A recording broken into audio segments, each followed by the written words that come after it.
Bienvenue au podcast Compétences TCD. Mon nom est Julie Massier et merci d'être à l'écoute. Aujourd'hui, nous allons faire le survol d'une compétence qui se nomme ABC Please. C'est une compétence qui nous aide à réduire notre vulnérabilité aux émotions douloureuses. Bonne écoute!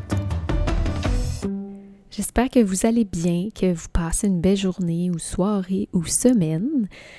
Aujourd'hui, je fais un survol de ABC Please parce que dans les prochains épisodes, je vais aller en détail dans chacun des acronymes.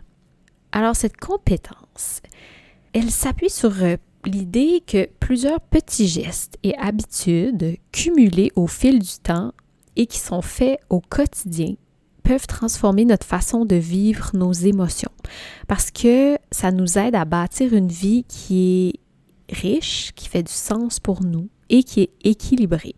Dans la TCD, la thérapie comportementale dialectique, on résume ces actions par l'acronyme ABC Please. Donc, c'est un ensemble de compétences concrètes qui nous permettent en fait de prendre soin de notre corps et de notre vie pour réduire la vulnérabilité émotionnelle. Le mot A, c'est pour accumuler des émotions positives, donc de vivre régulièrement des moments qui nous font du bien. B, c'est pour bâtir sa maîtrise. Ça consiste à faire des activités consciemment où on se sent compétent et efficace. C, c'est pour anticiper les situations difficiles et préparer un plan pour y faire face. Donc, en anglais, on dit « cope ahead ». Et please, ça correspond à une série de soins qu'on va faire pour prendre soin, en fait, de notre corps. Parce que prendre soin de notre corps, ça a un impact direct sur notre état émotionnel. Pour faire une métaphore, c'est un peu comme si notre corps et notre esprit sont un château. Les émotions difficiles qu'on peut vivre au quotidien, ce serait comme une tempête ou des vagues qui viendraient frapper les murs du château. La compétence ABC Please, c'est l'entretien et c'est le renforcement des fondations du château qu'on fait. Donc, plus nos fondations sont solides, moins la tempête risque de nous submerger. Et si on n'a pas de fondation, eh bien, s'il arrive une tempête ou une immense vague, c'est sûr que notre château va être ébranlé. L'idée, c'est qu'ABC Please nous aide tous les jours à garder des fondations solides pour que si une tempête survient, nos fondations soient tellement solides que ça va peut-être ébranler un petit peu notre château, mais pas au point qu'il s'effondre. Je vais vous donner un exemple. Je vais vous raconter un moment où j'ai pu mettre en pratique cette stratégie. Donc, il y a quelques mois, j'ai traversé une période un petit peu plus stressante au travail. Il y avait quand même beaucoup de pression, des défis aussi. Ça demandait énormément d'adaptation. Puis, je sentais que je devenais plus vulnérable. Je voyais que ça avait un impact sur mon appétit, mon sommeil aussi, ma régulation des émotions. Donc, j'ai décidé de me concentrer sur des petits plaisirs simples à tous les jours, c'est-à-dire aller prendre une marche à l'heure du midi au soleil avec une collègue, d'être très consciente de mon alimentation, de m'assurer que je mange régulièrement et aussi d'appeler des proches plus souvent. J'ai aussi remarqué que de faire des séances de méditation avant le dodo, ça m'aidait aussi. Donc ça, c'était mon A, accumuler des émotions positives. Mon B, bâtissez votre maîtrise ou votre expertise.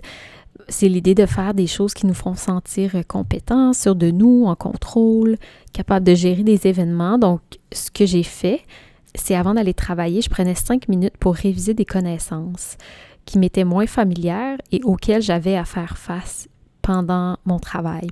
Je me suis aussi mis à réviser mon espagnol. J'essaie d'apprendre l'espagnol. Donc, ce que je faisais, c'est quand je voyais un objet chez moi, j'essayais de le traduire en espagnol, puis après, j'allais vérifier si c'était la bonne traduction. Donc, c'est sûr que ça me demandait un petit défi, mais ça me permettait d'avoir un sentiment d'accomplissement et réellement, ça m'amenait de la joie dans mon matin, dans ma journée. Finalement, quand je savais que j'allais vivre un moment stressant et qui me sortirait de ma zone de confort au travail, la veille ou juste avant le moment, j'essayais de me visualiser en étant sereine.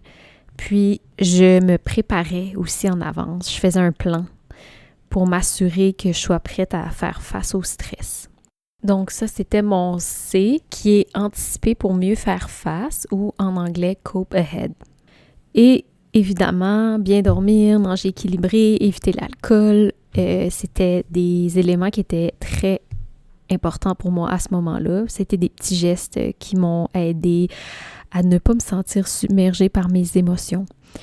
Donc ça, c'était le please, mon please à ce moment-là.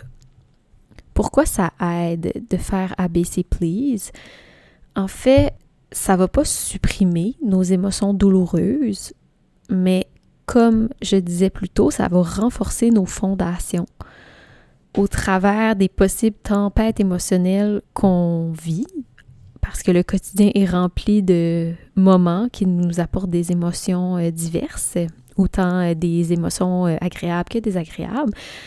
ABC Please nous aide à avoir plus de stabilité et de contrôle finalement. Quand utiliser cette compétence, vous pouvez l'utiliser quand vos émotions sont souvent intenses, au quotidien, ils sont difficiles à gérer.